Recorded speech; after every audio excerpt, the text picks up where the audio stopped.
بسم الله الرحمن الرحيم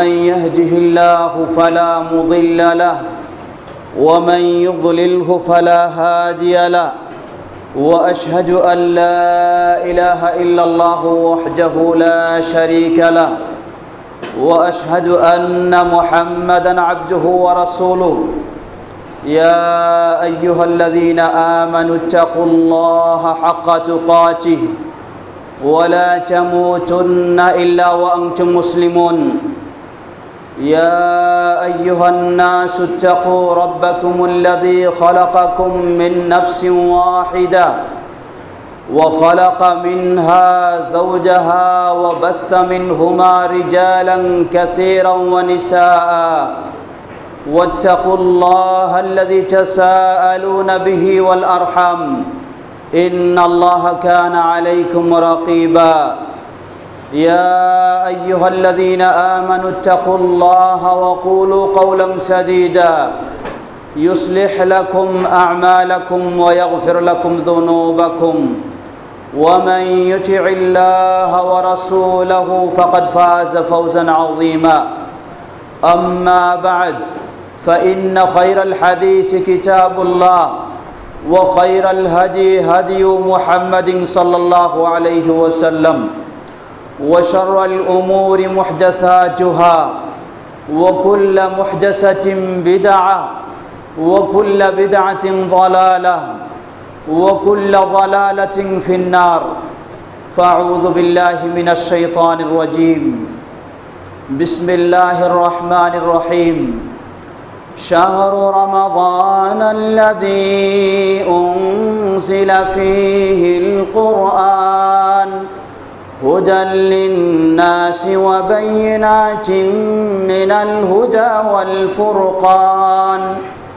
فمن شهد منكم الشهر فليصم ومن كان مريضا أو على سفر فعدة من أيام أخر يريد الله بكم اليسر ولا يريد بكم العسر ولتكملوا العدة ولتكبروا الله على ما هداكم ولعلكم تشكرون الله أكبر الله أكبر لا إله إلا الله والله أكبر الله أكبر ولله الحمد الحمد لله শুরুতে আবারও প্রশংসা জ্ঞাপন করছি সেই আল্লাহ সুবহানাহু ওয়া তাআলার, যে আল্লাহ সুবহানাহু ওয়া তাআলা দীর্ঘ একটি মাস বিশেষ অনুগ্রহে আমাদেরকে সুযোগ দিয়েছেন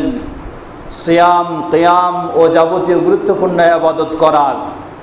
দীর্ঘ এক মাস ইবাদত করার পর যিনি আজকে আমাদেরকে দান করেছেন এই ঈদুল ফিতরের দিন, ঈদের দিন এবং এই ঈদের সালাত যিনি আমাদেরকে সহিভাবে সুন্দরভাবে সম্পাদন করার তৌফিক দান করেছেন, সেই আল্লাহ সুবহানাহু ওয়া তাআলার প্রশংসা জ্ঞাপনার্থে বলি আলহামদুলিল্লাহ।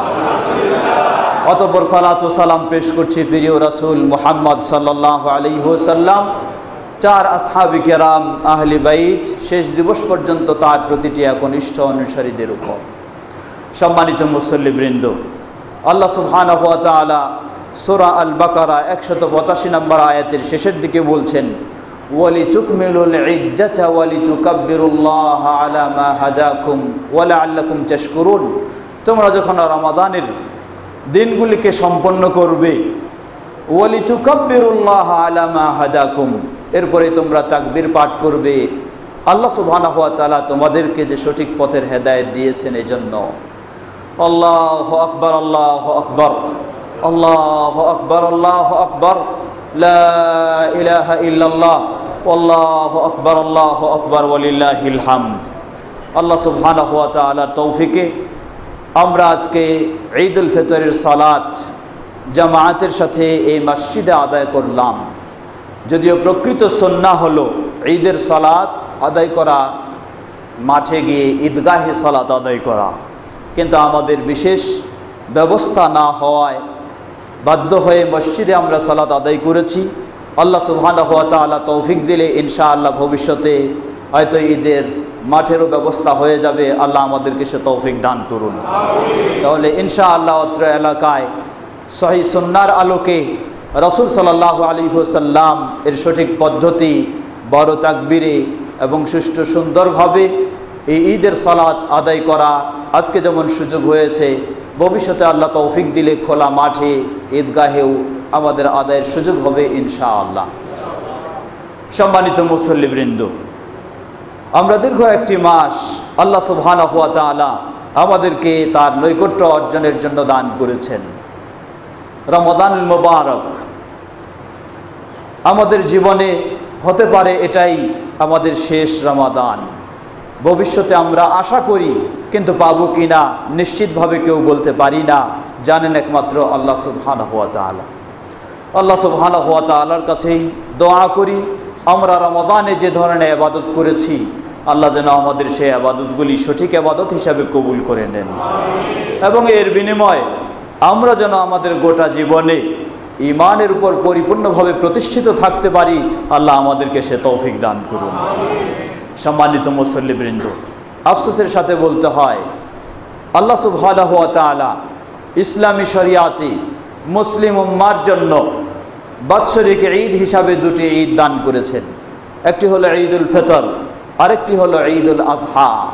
কিন্তু তথাকথিত কিছু মুসলিম সমাজ তারা আজকে ইসলামের এই ঈদ, রাসূল সাল্লাল্লাহু আলাইহি ওয়াসাল্লামের দেওয়া এই ঈদকে পিছে ফেলে রেখে আরও শ্রেষ্ঠ ঈদ হিসাবে তারা আরেকটি ঈদকে চালু করেছে। মূলত কোনো সন্দেহ নেই এটি হচ্ছে সেই অমুসলিমদের থেকে আসা, সেই খ্রিস্টানদের অনুসরণ করেই শিয়ারা সর্বপ্রথম এই ঈদে মিলাদুন্নবী চালু করে। এরপরে তথাকথিত সেই বাতিল সমাজ তারা এই ঈদে মিলাদুন্নবী চালু করে এবং তারা বলে যে সকল ঈদের সেরা ঈদ হলো ঈদে মিলাদুন্নবী। নাউজুবিল্লাহ। আমরা তাদেরকে আজকে এই পবিত্র ঈদের দিন তাদের প্রতিবাদ জানাই, তাদেরকে আমরা সঠিক পথের নির্দেশনা দিতে চাই।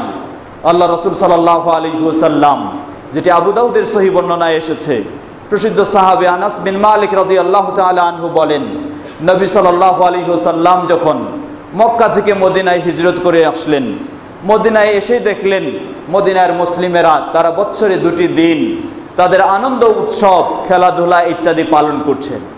নবী সাল্লাল্লাহু আলাইহি ওয়াসাল্লাম তাদেরকে জিজ্ঞাসা করলেন, মা হাদানিল ইয়াউমান, এই দিন দুটি কিসের, যে এই দিন দুটিতে তোমরা আনন্দ উৎসব পালন করছো?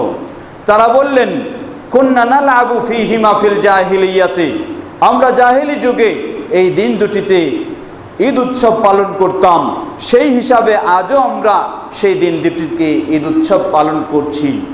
রাসূল সাল্লাল্লাহু আলাইহি ওয়াসাল্লাম তাদের প্রতিবাদ জানিয়ে বললেন, জেনে রাখো, ওয়াকাদ আবদালাকুমুল্লাহু বিহিমা খায়রাম মিনহুমা ঈদুল আযহা ওয়া ঈদুল ফিতর। আল্লাহ সুবহানাহু ওয়া তাআলা তোমাদের জাহিলি ঈদের পরিবর্তনে দুটি সুন্দর তোমাদেরকে ঈদ দিয়েছেন, উত্তম দুটি ঈদ দিয়েছেন। একটি হলো ঈদুল আযহা, আরেকটি হলো ঈদুল ফিতর। অতএব এরপরেও তোমরা সেই জাহিলি ঈদ নিয়ে এখনো মেতে রয়েছ, এটি কখনো কোনো মুসলিমের জন্য বৈধ হতে পারে না। রাসূল সাল্লাল্লাহু আলাইহি ওয়াসাল্লাম তাদের প্রতিবাদ করলেন। সুতরাং প্রতিটি মুসলিমের জেনে নেওয়া উচিত, কোনো অমুসলিমদের দেওয়া মুসলিমদের জন্য কখনো ঈদ হতে পারে না। অমুসলিমদের কোনো উৎসব মুসলিমরা কখনো তাদের উৎসব হিসাবে গ্রহণ করতে পারে না। তথাকথিত সেই ঈদে মিলাদুন্নবী বা আরও কোনো ঈদ, এগুলি অবশ্যই অমুসলিমদের দেওয়া, নবী মুহাম্মদ সাল্লাল্লাহু আলাইহি ওয়াসাল্লামের দেওয়া নয়, সাহাবায়ে কেরাম খোলাফা রাশিদিনের দেওয়া নয়। অতএব একজন মুসলিম হিসেবে সেগুলিকে অবশ্যই বর্জন করতে হবে। এবং ঈদ হিসাবে বাৎসরিক ঈদ মাত্র দুটি, একটি হলো ঈদুল আযহা, আরেকটি হলো ঈদুল ফিতর। আল্লাহু আকবার, আল্লাহু আকবার, আল্লাহু আকবার, লা ইলাহা ইল্লাল্লাহ, ওয়াল্লাহু আকবার, আল্লাহু আকবার, ওয়ালিল্লাহিল হামদ। সম্মানিত মুসল্লিবৃন্দ, সুতরাং ঈদ আমরা মুসলিম উম্মাহ হিসাবে রাসূল সাল্লাল্লাহু আলাইহি ওয়াসাল্লাম যেভাবে আমাদেরকে এই ঈদ পালনের নিয়ম নীতি নির্দেশনা দিয়েছেন আমরা সেভাবেই ঈদ পালন করব। কিন্তু আফসোসের সাথে বলতে হয় আজকে এই মুসলিম উম্মাহ বিশেষ করে আমাদের যুব সমাজ তারা আজকে ইসলামী রীতিনীতিতে এই ঈদ পালনে যেন তারা তৃপ্তি লাভ করতে পারছে না। তারা আজকে অমুসলিমদের সেই ইহুদ ও খ্রিস্টানদের সেই পাশ্চাত্যের রীতিনীতি অনুযায়ী তারা আজকে ঈদ পালন করতে চায়। নাউযুবিল্লাহ, এটি কোনো মুসলিমের জন্য কখনো শোভা পায় না। একজন মুসলিম ঈদ পালন করবে আল্লাহ সুবহানাহু ওয়া তাআলার আনুগত্যের মধ্য দিয়ে। ঈদ পালনের মাধ্যমে সে আল্লাহর আরো নৈকট্য অর্জন করার চেষ্টা করবে, আল্লাহর আরো সন্তুষ্টি অর্জনের চেষ্টা করবে। কিন্তু একজন মুসলিম সেই ঈদ পালন করতে গিয়ে আল্লাহর কাছে অপ্রিয় হয়ে যাবে, আল্লাহর অসন্তুষ্ট হয়ে যাবে, আল্লাহর সাথে সম্পর্কের দূরত্ব সৃষ্টি হয়ে যাবে, এমন কোনো মুসলিমের জন্য বৈধ হতে পারে না। সম্মানিত মুসল্লিবৃন্দ, সুতরাং আমাদের সকলকে স্মরণ রাখতে হবে আজকে আমাদের এই দিনটি হলো আনন্দের দিন, ইসলামী শরীয়তের ঈদের দিন। এই দিনে আমরা আল্লাহর আরো বেশি আনুগত্যের মাধ্যমে আমরা আল্লাহর আরো বেশি পছন্দনীয়, আল্লাহর আরো নৈকট্য হওয়ার লাভের চেষ্টা করব। কখনো আমরা অমুসলিমদের রীতিনীতি অনুযায়ী কোনো কিছুই করতে পারি না। আল্লাহু আকবার, আল্লাহু আকবার, আল্লাহু আকবার, আল্লাহু আকবার, লা ইলাহা ইল্লাল্লাহ, আল্লাহু আকবার, আল্লাহু আকবার, ওয়ালিল্লাহিল হামদ। সুতরাং আমাদের প্রতিটি মুসলিমের সচেতন হওয়া উচিত। আমাদের এই ঈদ হবে আল্লাহর আনুগত্যের মধ্য দিয়ে, আল্লাহর বরত্ব বর্ণনার মধ্য দিয়ে, আল্লাহর দিন পালনের মধ্য দিয়ে। অমুসলিমদের মতো নারী পুরুষের অবাধ বিচরণ আর বিভিন্ন জায়গায় ঈদ মেলা আর ঈদের ছবি আর ঈদের নাটক এগুলি নিয়ে ব্যস্ত হয়ে কোনো মুসলিম কখনো ঈদ পালন করতে পারে না। কত আফসোসের সাথে বলতে হয় আজকে আমরা মুসলিম সমাজ এই ঈদের দিন আমরা আল্লাহর আরো নৈকট্য অর্জন করার চেষ্টা করব, কিন্তু তা না হয়ে আজকে এই ঈদের দিন আমাদেরকে উপহার দেওয়া হচ্ছে তথাকথিত ইসলাম বিদ্বেষী ও ইসলাম বিরোধী চক্র আমাদেরকে উপহার দিচ্ছে ঈদের ছবি। নাউজুবিল্লাহ, আমাদেরকে উপহার দিচ্ছে ঈদের নাটক, যার মাঝে রয়েছে অশ্লীলতায় ভরা, যার মাঝে রয়েছে এগুলিতে ইসলাম বিদ্বেষী ও বিরোধী সকল কর্মকাণ্ড। একজন মুসলিমের জন্য এটি উপহার হতে পারে না। এ উপহার হলো তার জন্য যে তার পথকে জাহান্নামের পথ হিসাবে বেছে নিয়েছে। যে জান্নাতের পথ বেছে নেবে তার জন্য, সেই মুসলিমের জন্য এগুলি কখনো উপহার হতে পারে না। অতএব কোনো এই ধরনের নামধারী কোনো মুসলিমও এই উপহার দিতে পারে না জান্নাতীকে, আর জান্নাতীরাও এই ধরনের উপহার কখনো গ্রহণ করতে পারে না। এই উপহার দিতে পারে শুধু জাহান্নামীরাই, আর এই উপহার গ্রহণ করতে পারে জাহান্নামীরাই। এই উপহারে আনন্দ উপভোগ করতে পারে শুধু জাহান্নামীরাই। আসুন আমরা মুসলিম হিসাবে এই ঈদের দিনটি আমরা সেই অশালীন দৃশ্য, অশ্লীল ছবি আর বিভিন্ন রকমের নারী পুরুষের অবাধে চলাফেরা, নারী পুরুষের অবাধ বিচরণ আর ঈদ মেলা বলে অশ্লীলতার আয়োজন, এগুলি কখনো কোনো মুসলিমের জন্য বৈধ হতে পারে না। বিশেষ করে আমাদের যুব সমাজ এই ঈদের উৎসবকে কেন্দ্র করে বিভিন্ন অলিতে গলিতে তারা বড় ধরনের গান বাজনা ইত্যাদিরও আয়োজন করে থাকে। এটি কোনো মুসলিম সন্তানের জন্য বৈধ নয়, কোনো মুসলিম অভিভাবকের জন্য বৈধ নয়। তার সন্তানদেরকে এ ধরনের ঈদের দিন এ সমস্ত নোংরা অপকর্মে লিপ্ত হওয়ার সুযোগ করে দিবে কোনো মুসলিম বাবা মার জন্য এটি বৈধ নয়। সুতরাং আসুন আমরা ঈদ পালন করব ইসলামী রীতিতে, ইসলামী নীতিতে, নবী মুহাম্মদ সাল্লাল্লাহু আলাইহি ওয়াসাল্লামের আদর্শে, খোলাফায়ে রাশিদিনের আদর্শে ঈদ পালনের মাধ্যমে আমরা আল্লাহ সুবহানাহু ওয়া তাআলার আরো নৈকট্য অর্জন করার চেষ্টা করব। আল্লাহ আমাদেরকে সে পথেই হেদায়েত দান করুন। আমিন। আল্লাহু আকবার, আল্লাহু আকবার, আল্লাহু আকবার, লা ইলাহা ইল্লাল্লাহ, আল্লাহু আকবার, আল্লাহু আকবার, ওয়ালিল্লাহিল হামদ। সম্মানিত মুসল্লিবৃন্দ, সাথে আমাদেরকে আরেকটি বিষয় স্মরণ রাখা উচিত। ইমাম আহমদ বিন হাম্বল রাহিমাহুল্লাহ বলেন, বিসাল কওমু মান আরাফা রাব্বাহুম ফি শাহরিন ওয়া লাম ইয়ারিফুহু ফি শাহরিন। ওই কওম, ওই জাতি কতই না খারাপ, যেই জাতি এক মাসে তারা তাদের রবকে চিনে আর সেই মাস হারিয়ে গেলে তারা তাদের রবকে আর চিনতে পারে না, ভুলে যায়। সুতরাং রমাদানে আমরা আমাদের রবকে চিনলাম, আমাদের রবকে জানলাম, রবের পথে আমরা চললাম, রবের ইবাদত করলাম রমাজানে। আর রমাজান পার হয়ে গেলেই আমরা রবকে ভুলে যাব, আল্লাহকে ভুলে যাব, আল্লাহর পথকে ভুলে যাব, আল্লাহর ইবাদতকে ভুলে যাব, এমন কোনো মুসলিমের জন্য হতে পারে না। বরং রমাদান হচ্ছে একটি প্রশিক্ষণের মাস। এই মাসে এই প্রশিক্ষণ নিয়ে আমাদেরকে তাকওয়া সঞ্চয় করে, আমাদের ঈমানকে আরো মজবুত ও সুন্দর করে বাকি জীবন সেটার উপরে প্রতিষ্ঠিত থাকা উচিত। এই জন্যই রাসূল সাল্লাল্লাহু আলাইহি ওয়াসাল্লামের কাছে এক সাহাবী জিজ্ঞাসা করলেন, হাদিসটি সহিহ মুসলিমের হাদিস, বললেন, হে আল্লাহ রাসূল সাল্লাল্লাহু আলাইহি ওয়াসাল্লাম, আমাকে কিছু উপদেশ দিন ইসলাম সম্পর্কে, যে আপনার পরে আর যেন কাউকে এই বিষয়ে আমাকে জিজ্ঞাসা না করতে হয়। রাসূল সাল্লাল্লাহু আলাইহি ওয়াসাল্লাম তার এই কঠিন প্রশ্নের জবাব দিলেন মাত্র দুটি কথা দিয়ে। বললেন, কুল আমানতু বিল্লাহ সুম্মা ইসতাকিম, বলো আমি আল্লাহর প্রতি ঈমান এনেছি, অতঃপর তুমি সেই ঈমানের উপর অটল থাকো তোমার গোটা জীবনে। আল্লাহু আকবার। সুতরাং রমজান মাসে যেমন আমরা আল্লাহর প্রতি ঈমান এনেছিলাম, আল্লাহর আনুগত্য স্বীকার করেছি, হালালের পথে যাওয়ার চেষ্টা করেছি, হারাম থেকে বিরত থাকার চেষ্টা করেছি, এই বিষয়ের উপর যেন আমরা আমাদের গোটা জীবনে অটল থাকতে পারি, এটাই একজন মুসলিমের সফলতা, এটাই একজন মুসলিমের সার্থকতা, এটাই একজন মুসলিমের জন্য কল্যাণময় জীবন। আল্লাহ আমাদেরকে সেই জীবনে গ্রহণ করার তৌফিক দান করুন। আল্লাহু আকবার, আল্লাহু আকবার, আল্লাহু আকবার, লা ইলাহা ইল্লাল্লাহ, আল্লাহু আকবার, আল্লাহু আকবার, ওয়ালিল্লাহিল হামদ। সম্মানিত মুসল্লিবৃন্দ, সুতরাং রমাদান বিদায় নিয়ে চলে গেছে। অতএব আল্লাহ সুবহানাহু ওয়া তাআলার নৈকট্য অর্জনের জন্য বিশেষ একটি ইবাদত সিয়াম, সেই সিয়াম কিন্তু আমাদের থেকে বিদায় নেয়নি। রাসূল সাল্লাল্লাহু আলাইহি ওয়াসাল্লাম বলেন, সহিহ মুসলিমের হাদিস, মান সামা রমাদানা সুম্মা আতবাআহু সিত্তাম মিন শাওয়াল কানা কাসিয়ামিদ দাহর, যে ব্যক্তি রমাদানের সিয়াম পালন করবে, অতঃপর রমাদানের পরেই শাওয়াল মাসের 6টি সিয়াম পালন করবে। আজকে শাওয়াল মাসের 1 তারিখ, আজকে সিয়াম পালন করা নিষিদ্ধ, আগামীকাল থেকেই বৈধ। এই শাওয়াল মাসে যে 6টি সিয়াম পালন করবে রমাদান পালন করার পর, কানা কাসিয়ামিদ দাহর, তাহলে সে যেন গোটা বছরের সিয়াম পালনের সমান আল্লাহ সুবহানাহু ওয়া তাআলা তাকে সওয়াব দান করবেন।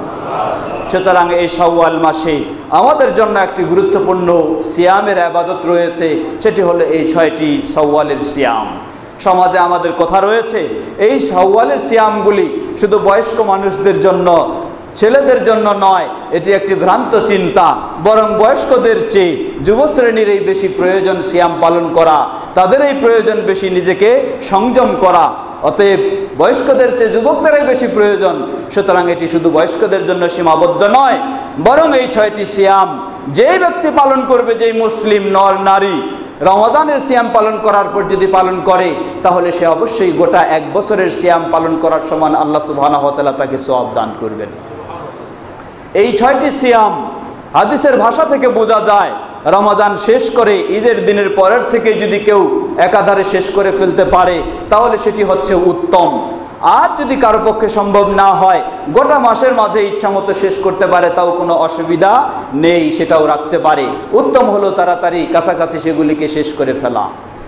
রমাদানের পরেই শাওয়াল, শাওয়াল যাওয়ার পরেই যুলকাদা, যুলকাদা থেকে আপনি আমি সিয়াম পালন করতে পারি। রাসূল সাল্লাল্লাহু আলাইহি ওয়াসাল্লাম বলেন, সালাসুম মিন কুল্লি শাহরিন কানা কাসিয়ামিদ দাহরি, যে ব্যক্তি প্রতি মাসে মাত্র 3টি করে সিয়াম পালন করবে, তাহলে আল্লাহ সুবহানাহু ওয়া তাআলা তাকে গোটা 1 বছরের 12 মাসের সিয়াম পালন করার সমান সওয়াব তাকে দান করবেন। মাত্র প্রতি মাসে 3টি করে, সেগুলি যদি সম্ভব হয় আইয়ামে বেজ, অর্থাৎ চাঁদের 13, 14, 15 তারিখে আলহামদুলিল্লাহ। যদি সম্ভব না হয়, মাসের শুরু হোক আর শেষ হোক, যে কোনোখানেই আপনি এই প্রতি মাসের 3টি দিন নিয়ত করে পালন করতে পারেন, তাহলে আপনি গোটা 1 বছরের সিয়াম পালনের সমান সওয়াব লাভ করবেন। এরপরে আসছে জুলহজ্জা মাস। জুলহজ্জা থেকে রাসূল সাল্লাল্লাহু আলাইহি ওয়াসাল্লামের সুন্নাহ হলো জুলহজ্জা মাসের 1ম তারিখ থেকে শুরু করে 9 তারিখ পর্যন্ত এই দিনগুলি রাসূল সাল্লাল্লাহু আলাইহি ওয়াসাল্লাম সিয়াম পালন করতেন। যার পক্ষে সম্ভব হবে, সম্ভব অনুযায়ী সবগুলি হলে আলহামদুলিল্লাহ, না হলে জয়দিন হয় তো এই দিনে আমরা চেষ্টা করতে পারি। বিশেষ করে জুলহজ্জা মাসে, এই কুরবানির মাসে এমন একটি দিন রয়েছে, রাসূল সাল্লাল্লাহু আলাইহি ওয়াসাল্লাম বলেন, সহিহ মুসলিমের হাদিস, ওয়া সাওমু ইয়াউমি আরাফা আহতাসিবু আলাল্লাহ আন ইউকাফিরা আস-সানা আল্লাতী ক্বাবলা ওয়াস-সানা আল্লাতী বা'দা, আরাফার দিবসের সিয়াম, যে ব্যক্তি এই দিবসের সিয়াম পালন করবে, আমি আল্লাহর কাছে আশাবাদী আল্লাহ সুবহানাহু ওয়া তাআলা এর বিনিময়ে তার অতীতের 1 বছরের এবং অগ্রিম ভবিষ্যতের আরেক বছরের গুনাহগুলিকে ক্ষমা করে দিবেন। সেই সুযোগও আসতেছে আমাদের সামনে। যুলহিজ্জা মাস শেষ হওয়ার পরেই আসবে মুহররম মাস। মুহররম মাসে আমাদের সিয়াম হলো সাওমু ইয়াউমি আশুরা। রাসূল সাল্লাল্লাহু আলাইহি ওয়াসাল্লাম বলেন, ওয়া সাওমু ইয়াউমি আশুরা আহতাসিবু আলাল্লাহ আইয়ুকাফিরাস সানা আল্লাতী ক্বাবলা। আমি আল্লাহর কাছে আশাবাদী যে ব্যক্তি আশুরায়ে মুহররমের সিয়াম পালন করবে, এর বিনিময়ে আল্লাহ সুবহানাহু ওয়া তাআলা তার পূর্বের 1 বছরের গুনাহগুলিকে ক্ষমা করে দিবেন। সেটিও আমাদের আশুরায়ে মুহররম, সম্ভব হলে সেটি 9 এবং 10 তারিখে রাখার নিয়ম। এরপরে আসতেছে আপনার সাপ্তাহিক সিয়াম। রাসূল সাল্লাল্লাহু আলাইহি ওয়াসাল্লাম বলেন, আদম সন্তানের প্রতি সপ্তাহে সোমবার এবং বৃহস্পতিবার, এই দুটি দিনে আদমের এই মানুষের আমলগুলি আল্লাহ সুবহানাহু ওয়া তাআলার কাছে উপস্থাপন করা হয়। নবী সাল্লাল্লাহু আলাইহি ওয়াসাল্লাম বলেন, ওয়া আনা উহিব্বু আন ইউরাদা আমালি ওয়া আনা সাইম। আর আমার কাছে প্রিয় হলো এই সোম ও বৃহস্পতিবার আমার আমলগুলিও যখন আল্লাহর কাছে উপস্থাপন করা হয়, আমি যেন সেই দিনে সায়েম অবস্থায় সিয়াম পালনকারী রোজাদার হিসেবে থাকতে পারি। সেই হিসাবে নবী সাল্লাল্লাহু আলাইহি ওয়াসাল্লাম সপ্তাহে সোমবার ও বৃহস্পতিবারে সিয়াম পালন করতেন। আমাদের প্রতিটি মুসলিমের জন্য সুযোগ রয়েছে প্রতি সপ্তাহে সোমবার ও বৃহস্পতিবারে সিয়াম পালন করা। সুতরাং রমাদান মুবারকের সিয়াম বিদায় নিলে গোটা বছরে আপনার আমার জন্য সিয়াম বলতে কিছু নেই, বিষয়টি এমন কখনো নয়। বরং শরীয়তসম্মত যেগুলি সিয়াম রয়েছে সেগুলি পালনের মাধ্যমে আমরা আরো আল্লাহ সুবহানাহু ওয়া তাআলার নৈকট্য অর্জনের চেষ্টা করব। আল্লাহ আমাদের সকলকে সে তৌফিক দান করুন। আল্লাহু আকবার, আল্লাহু আকবার, আল্লাহু আকবার, লা ইলাহা ইল্লাল্লাহ, আল্লাহু আকবার, আল্লাহু আকবার, ওয়ালিল্লাহিল হামদ। সম্মানিত মুসল্লিবৃন্দ, ঠিক একইভাবে আমাদেরকে মনে রাখতে হবে, আফসোসের সাথে বলতে হয়, শরীয়তসম্মত যেগুলি সিয়াম আজকে মুসলিম সমাজ সেগুলি সম্পর্কে অনেকেই গাফিল। আর যেগুলি শরীয়তে নিষিদ্ধ, সেই শবে বরাতের সিয়াম, শবে মেরাজের সিয়াম, আরও বিভিন্ন, সেগুলির প্রতি আজকে মুসলিম সমাজ বেশি ধাবিত, অথচ সেগুলি হচ্ছে নিষিদ্ধ। তাই আমাদেরকে মনে রাখতে হবে শরীয়তসম্মত সিয়াম পালন করব, আর শরীয়ত নিষিদ্ধ সিয়াম যেগুলি, বেদাত যেগুলি, সেগুলি অবশ্যই আমরা বর্জন করব। আল্লাহ সুবহানাহু ওয়া তাআলা রমজানের পরেই আমরা যেমনইভাবে রমজান মাসের সিয়াম পালন করতাম, পরেও যেমন সিয়াম পালনের মাধ্যমে তার নৈকট্য অর্জন করতে পারি, আল্লাহ আমাদেরকে তৌফিক দান করুন। সম্মানিত মুসল্লিবৃন্দ, রমাদান মুবারকে রাসূল সাল্লাল্লাহু আলাইহি ওয়াসাল্লামের সুন্নাহর আলোকে আমরা একটি আমল করার চেষ্টা করেছি। রাসূল সাল্লাল্লাহু আলাইহি ওয়াসাল্লাম রমাদানে বেশি বেশি কোরআন তেলাওয়াত করতেন, তুলনামূলকভাবে অন্য মাসের চেয়ে। যেমন সহিহ বুখারীর হাদিসে এসেছে, রমাদানের প্রতি রাত্রিতে জিবরিল আলাইহিস সালাতু ওয়াস সালাম রাসূল সাল্লাল্লাহু আলাইহি ওয়াসাল্লামের কাছে আসতেন, আর নাজিল হওয়া কোরআনের অংশ একে অপরকে শুনতেন ও শোনাতেন। সুতরাং সেই আলোকে আমরাও রমজানে বেশি বেশি কোরআন তেলাওয়াতের চেষ্টা করেছি। কিন্তু মনে রাখতে হবে, একজন মুসলিম, তার জন্য কোরআন তেলাওয়াত, কোরআন শিক্ষা, কোরআন চর্চা, কোরআন গবেষণা এটি রমাদান মাসে শুধু সীমাবদ্ধ নয়, বরং একজন মুসলিম, আল্লাহ সুবহানাহু ওয়া তাআলা বলেন, হুদাল্লিল মুত্তাকিন, মুমিন মুত্তাকিনদের জন্য এ কোরআন হলো হেদায়েতের মাধ্যম, এ কোরআন হলো হেদায়েতের পথ নির্দেশনা দানকারী। সুতরাং একজন মুমিন রমাদান মাসে শুধু কোরআনকে সীমাবদ্ধ করতে পারে না, বরং রমাদানের পরেও তার গোটা জীবনেই সে কোরআনের সাথে সম্পৃক্ত থাকবে, কোরআনের সাথে তার গভীর সম্পর্ক গড়ে তুলবে। আর কোরআনের সাথে গভীর সম্পর্ক তোলা এর অর্থ এই নয় কেউ মারা গেলেই শুধু কিছু হাফেজ ডেকে নিয়ে আসে কোরআন খতম করা, বা কোনো বাড়ি উদ্বোধন করতে হলেই কিছু কোরআন খতমের আয়োজন করা। মূলত এই সমস্ত চর্চা ইসলামে নেই, তা নিষিদ্ধ। বরং প্রকৃত চর্চা হলো আপনাকে কোরআন শিখতে হবে, আপনাকে কোরআন জানতে হবে, আপনাকে কোরআন বুঝতে হবে, আপনাকে কোরআন মানতে হবে, কোরআনের আলোকে জীবন গড়তে হবে। তবে মনে রাখতে হবে, শুধু কোরআন দিয়ে কখনো জীবন, ইসলামী জীবন গড়া সম্ভব নয়। কোরআনের সাথে অবশ্যই আরেকটি বিষয়কে সাথে দিতে হবে। নবী মুহাম্মদ সাল্লাল্লাহু আলাইহি ওয়াসাল্লাম বলেন, উতিতু আল কোরআন ওয়া মিসলাহু মাআহ, আমাকে দেওয়া হয়েছে কোরআন, কোরআনের সাথে অনুরূপ আরেকটা দেওয়া হয়েছে, সেটার নামই হলো রাসূল সাল্লাল্লাহু আলাইহি ওয়াসাল্লামের সুন্নাহ বা হাদিস। অতএব কোরআন দিয়ে শুধু নয়, বরং কোরআনের সাথে সেই হাদিস দুটো মিলেই একজন মুসলিম তার জীবনকে গড়ে তুলবে। একজন মুসলিম জান্নাতের পথে চলার চেষ্টা করবে, জাহান্নাম থেকে বাঁচার চেষ্টা করবে। আল্লাহ রাব্বুল আলামিন আমাদের তৌফিক দান করুন, আমরা যেন রমজানের পরেও গোটা জীবন আমরা কোরআন ও সুন্নাহর চর্চা সঠিকভাবে করে সেই অনুযায়ী আমাদের জীবনকে গড়তে পারি। আল্লাহ আমাদের সকলকে সে তৌফিক দান করুন।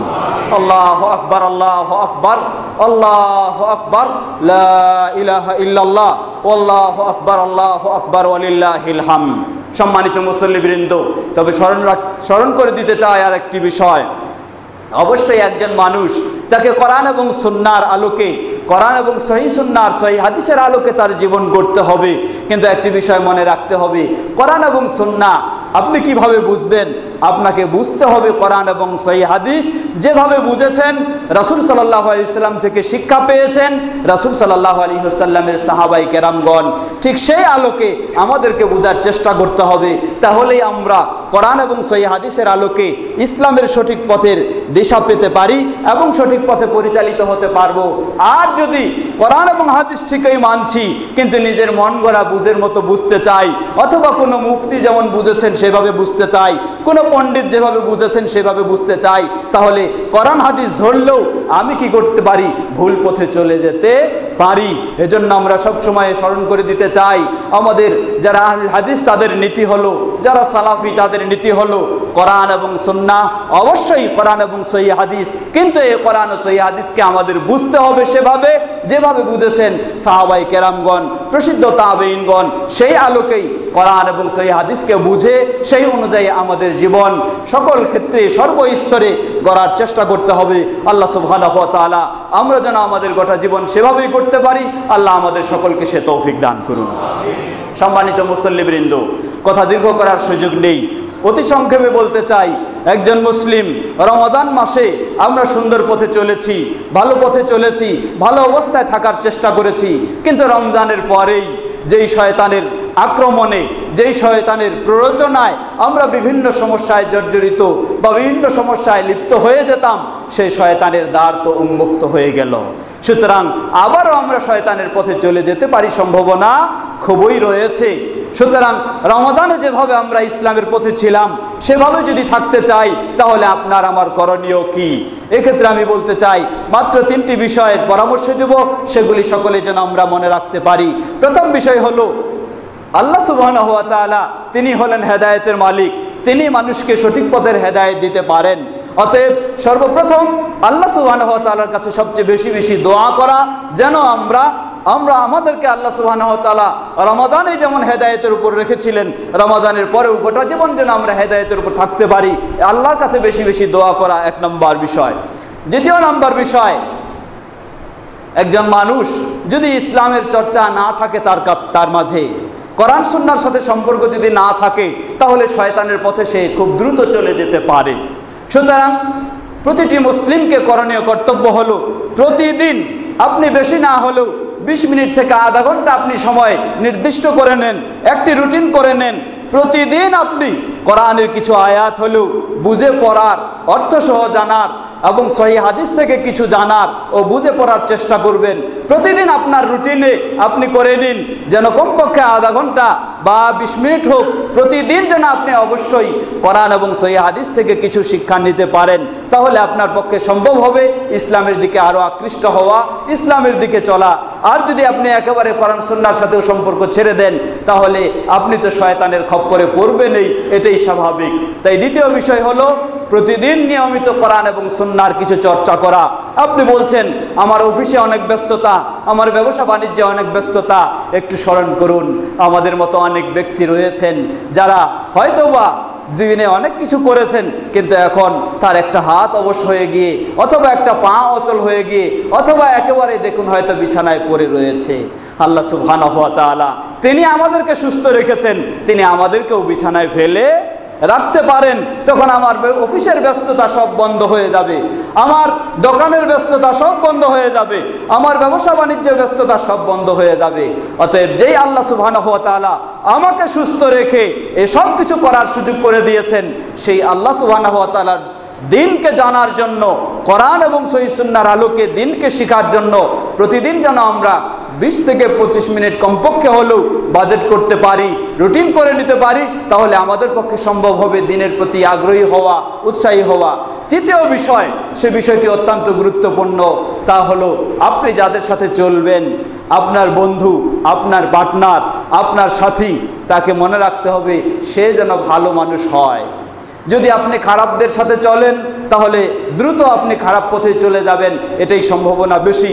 আর যদি ভালো মানুষ, দিনদার যারা, তাদের সাথে আপনি সঙ্গ দেওয়ার চেষ্টা করেন, তাদের সাথে উঠা বসা করার চেষ্টা করেন, তাহলে দিনের পথে চলাটা আপনার জন্য সহজ হবে। তাই তৃতীয় বিষয় হলো ভালো সাথীদেরকে নির্বাচন করা এবং তাদের সাথেই সঙ্গ দেওয়া, তাদের সাথে সময় দেওয়া, তাহলে আমাদের পক্ষে সম্ভব হবে সম্ভব অনুযায়ী ইসলামের পথে চলা। আল্লাহ সুবহানাহু ওয়া তাআলা সেভাবে আমাদেরকে চলার তৌফিক দান করুন। পর্দার আড়ালের মা বোনেরা রয়েছেন, আপনাদেরকে স্মরণ করে দিতে চাই, রমাদান মাসে আপনারা অনেক সংযমতার সাথে চলার চেষ্টা করেছেন, নিজেকে সংযম করে পর্দার আড়ালে চলার চেষ্টা করেছেন। রমাদান বিদায় নিলে পর্দা হারিয়ে যাবে এমন কোনো মুসলিমের জন্য নয়, মুসলিমের জন্য হতে পারে না। যে জান্নাত পেতে চায় সে রমজানে যেমনইভাবে পর্দার আড়ালে চলার চেষ্টা করবে, রমজানের পরেও সে তেমনইভাবে পর্দার আড়ালে চলার চেষ্টা করবে। যে জাহান্নাম থেকে বাঁচতে চায় সে রমজানে যেমনইভাবে ইসলামের আলোকে চলার চেষ্টা করবে, রমজানের পরেও ঠিক সেভাবে চলার চেষ্টা করবে। অতএব যে কথাগুলি আমি আমার সামনে সকলের জন্য বললাম, মা বোনদের জন্য একইভাবে সে কথাগুলিকে স্মরণ করে দিতে চাই। আল্লাহ সুবহানাহু ওয়া তাআলা আমাদের সকলকে ইসলাম ভালোভাবে বুঝে কোরআন ও সহিহ সুন্নাহর আলোকে আমাদের গোটা জীবনে ইসলাম মেনে চলে আমাদেরকে সেভাবে চলার তৌফিক দান করুন। আল্লাহু আকবার, আল্লাহু আকবার, লা ইলাহা ইল্লাল্লাহ, আল্লাহু আকবার, আল্লাহু আকবার, ওয়ালিল্লাহিল হামদ। ইবাদাল্লাহ রাহিমাকুমুল্লাহ, ইন্নাল্লাহ ক্বাদ আমারাকুম আন তুসাল্লু আলা নবিয়িকুম ওয়া ক্বাদ বাদা বিনাফসি ফাকাল ইন্নাল্লাহা ওয়া মালাইকাতাহু ইউসাল্লুনা আলান নবী ইয়া আইয়ুহাল্লাযীনা আমানু সাল্লু আলাইহি ওয়া সাল্লিমু তাসলিমা। আল্লাহুম্মা সাল্লি আলা মুহাম্মাদ ওয়া আলা আলি মুহাম্মাদ কামা সাল্লাইতা আলা ইব্রাহিম ওয়া আলা আলি ইব্রাহিম ইন্নাকা হামিদুম মাজিদ। আল্লাহুম্মা বারিক আলা মুহাম্মাদ ওয়া আলা আলি মুহাম্মাদ কামা বারাকতা আলা ইব্রাহিম ওয়া আলা আলি ইব্রাহিম ইন্নাকা হামিদুম মাজিদ। اللهم ارض عن الخلفاء الراشدين وعن سائر أصحاب نبيك الكريم. اللهم أعز الإسلام والمسلمين واخذل الكفرة والمشركين. হে আল্লাহ, আজকে আমরা আমাদের ঈদের দিন হিসাবে আনন্দের সাথে আমরা ঈদ পালন করছি, কিন্তু পৃথিবীতে রয়েছে মুসলিম উম্মাহ, কোথাও এভাবে রয়েছে তারা ঈদের দিন বলে তারা কিছুই অনুভব করতে পারছে না, তারা রয়েছে নির্যাতনে, নিষ্পেষণে, মাজলুম হিসাবে রয়েছে সেই আমাদের মুসলিম ভাইয়েরা সেখানে, সেই ফিলিস্তিনে যারা আজকে নির্যাতিত, নিষ্পেষিত। হে আল্লাহ, সেই ফিলিস্তিন সহ ইরাক, সিরিয়া, বর্মা, যত সর্বত্র মুসলিমরা যারা যেখানে নির্যাতিত, সেই মুসলিমদেরকে তাদের ঈমানের উপর পূর্ণভাবে প্রতিষ্ঠিত থাকার তৌফিক দান করুন। মুসলিমদেরকে পরিপূর্ণ সহযোগিতা দান করুন, মুসলিমদেরকে বিজয় দান করুন। এবং সেই ঘাতক ইহুদ সমাজ ও তাদের দোসররা যারা মুসলিমদের উপর সেই ফিলিস্তিন সহ সর্বত্র আক্রমণ চালাচ্ছে, সেই ইহুদদেরকে তাদের ষড়যন্ত্রে তাদেরকে ধ্বংস করে দিন, তাদেরকে তাদের ষড়যন্ত্রে ধ্বংস করে দিন। কাতালাল্লাহু আল ইয়াহুদ ওয়ান নাসারা। আল্লাহুম্মা আলাইকা বিল ইয়াহুদ, আল্লাহুম্মা আলাইকা বিল ইয়াহুদ ওয়াল মুশরিকিন ওয়ান নাসারা। اللهم عليك بأعداء الإسلام والمسلمين، اللهم عليك بأعداء الإسلام والمسلمين. اللهم انصر المسلمين في فلسطين، اللهم انصر المسلمين في كل مكان، اللهم انصر المسلمين في كل مكان. হে আল্লাহ, আমাদের মাঝেও অনেকে অসুস্থ উপস্থিত অনুপস্থিত রয়েছেন, আমাদের সকল অসুস্থ ব্যক্তিদেরকে পরিপূর্ণ সুস্থতা দান করুন। আমাদের মাঝে আমাদের অনেক নিকট ব্যক্তি তারা বিদায় নিয়ে চলে গেছেন, সেই মুসলিমদের ভুল ত্রুটি ক্ষমা করে তাদেরকে জান্নাতুল ফেরদাউস নসিব করুন। আর আমরা যারা জীবিত রয়েছি, আমরা যেন ঈমানের সাথে বেঁচে থাকতে পারি, ঈমানের সাথেই যেন আমাদের বিদায় হয়, সেটি আমাদের জন্য কবুল করে নিন। আমাদের কলিজার টুকরা শিশু সন্তানদেরকে যেন ইসলামের আলোকে গড়ে তুলতে পারি, আল্লাহ আমাদের সকলকে সে তৌফিক দান করুন। আল্লাহু আকবার, আল্লাহু আকবার, লা ইলাহা ইল্লাল্লাহ, আল্লাহু আকবার, আল্লাহু আকবার, ওয়ালিল্লাহিল হামদ। আলহামদুলিল্লাহ, আল্লাহ সুবহানাহু ওয়া তাআলার আবার শুকরিয়া আদা করছি যিনি আজকে আপনাদের সাথে এই ঈদের সালাত আদায় করার তৌফিক দান করেছেন। আলহামদুলিল্লাহ। এক ভাই জিজ্ঞাসা করে বসলেন যে আপনাকে এত সহজে আমরা পেয়ে গেলাম, এটা তো আসলেই চিন্তাও করিনি, বিষয়টা বাস্তব। এখানেও যে আমি ঈদের সালাত আদায় করব এটাও আমি কোনোদিন কল্পনাও করিনি। তবে ইতিকাফে ছিলাম ঢাকায়, এজন্য অন্য কোথাও ঈদের সালাত আদায় করব বলে বা কাউকে কথা দিই নাই। এই সুযোগেই আপনারাও আহ্বান জানিয়েছেন, আল্লাহ সুবহানাহু ওয়া তাআলা হয়তো কবুল করেছেন। আলহামদুলিল্লাহ, সুযোগ হয়ে গেছে আপনাদের সাথে ঈদের সালাত আদায় করার। আল্লাহ রাব্বুল আলামিন আমরা যেমনইভাবে সুন্দরভাবে ঈদের সালাত আদায় করলাম, ঠিকভাবে যেন ইসলামের সব কাজগুলি কোরআন ও সহিহ সুন্নাহর আলোকে করতে পারি, আল্লাহ আমাদেরকে তৌফিক দান করুন। আমরা যারা আজকে এখানে সমবেত হয়েছি সকলে যেন এই মসজিদকে আরো সুপ্রতিষ্ঠিত করার জন্য আরো আমরা সমবেত হতে পারি, পরস্পরের সহযোগিতা দিতে পারি, আন্তরিকতা আমাদের আরো বৃদ্ধি হয়, আল্লাহ আমাদের সকলকে সে তৌফিক দান করুন। যারা এই মসজিদে অবদান রেখেছেন, রাখছেন, আল্লাহ সকলের অবদানগুলিকে কবুল করে নিন। আরো যেন বেশি বেশি আমরা অবদান রাখতে পারি সে তৌফিক আমাদেরকে দান করুন। সুবহানা রাব্বিকা রাব্বিল ইজ্জাতি আম্মা ইয়াসিফুন ওয়া সালামুন আলাল মুরসালিন ওয়ালহামদুলিল্লাহি রাব্বিল আলামিন। সুবহানাকা আল্লাহুম্মা ওয়া বিহামদিকা আশহাদু আল লা ইলাহা ইল্লা আনতা আস্তাগফিরুকা ওয়া আতুবু ইলাইক। আসসালামু আলাইকুম ওয়া রাহমাতুল্লাহি ওয়া বারাকাতুহু।